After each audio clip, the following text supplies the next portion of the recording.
అన్నమయ్య జిల్లా రాయచోటిలో భూ ఆక్రమణలపై మంత్రి మండిపల్లి రాంప్రసాద్ రెడ్డి ఆగ్రహం వ్యక్తం చేశారు. రాయచోటి పురపాలక పరిధిలోని ఎగువ అబ్బవరం హరిజన వాడలలో ఆయన పర్యటించారు. ప్రభుత్వ కాల్వల ఆక్రమణ, మాండవ్య నది పరిధిలో జరిగిన ఆక్రమణను ఆయన పరిశీలించారు.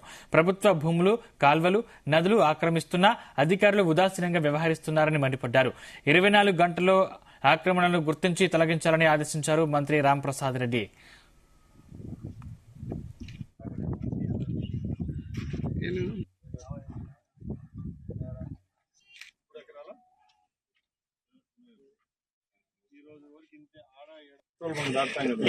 ఎవరైతే ప్రభుత్వ భూములను ఆక్యుపై చేశారో, ప్రభుత్వ భూముల్లో అక్రమ కట్టడాలు కడుతున్నారో, అలాగే గవర్నమెంట్ కు నష్టం కలిగించే విధంగా అప్రూవల్ లేకుండా 6 అంతస్తుల అపార్ట్మెంట్లు కడుతున్నారు. అలాంటి వాళ్ళపై చర్యలు తీసుకునేదానికి అధికారులకు ఆదేశించడం జరిగింది.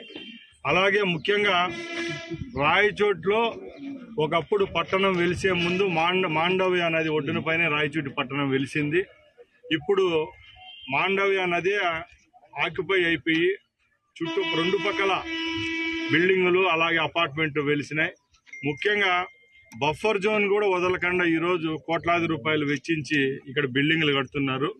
ఇవన్నీ ప్రభుత్వ అధికారుల దృష్టికి తీసుకొని వస్తున్నాం.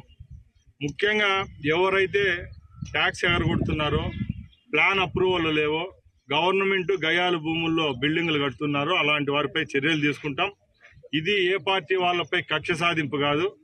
మీ అందరికి కూడా మేము ఒకటే చెప్తున్నాం, ప్రభుత్వానికి ఆదాయం వచ్చే వనరులు పక్కలకు పెట్టి అలాగే పేద ప్రజల యొక్క ప్రాణాలతో చెలగాటమాడే కట్టడాలు ఏవైతే ఉన్నాయో, రేపు నది యొక్క పరివాహక ప్రాంతం పెరిగి వర్షం వచ్చిన తర్వాత ఇక్కడుండే అపార్ట్మెంట్లకైతేనే, బిల్డింగ్లకైతేనే నష్టం జరిగితే ఆ రోజు కన్నీళ్లు గార్చి